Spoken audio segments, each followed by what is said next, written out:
today's video, ayan, kagabi naglaro ako ng Super Ace at nag-deposit ako ng 200. So, unang pindot ko pa lang ay nagiging scatter na siya. So, swerte itong link na ito, guys. Kaya kung ako sa inyo, maglaro na din kayo nito.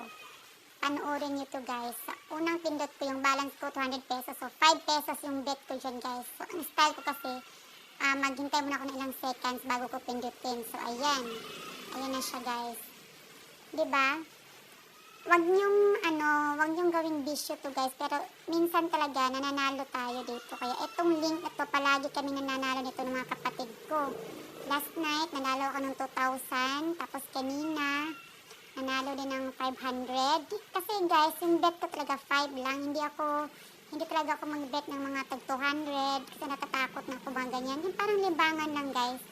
Pinakamalaki kong deposit talaga, 200 pesos. And then after that, nagiging 900 siya. So, meron pa akong i-turn over na, di ba, may 200 pesos.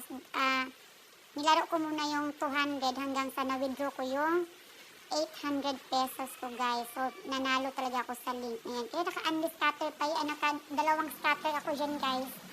Kaya kung ako sa inyo, mag-register na kayo sa link na ilalagay ko sa baba kasi napakaswerte itong link na ito. Ang dami na naglalaro nito. Kami ng mga pinsan ko, mga kapatid ko.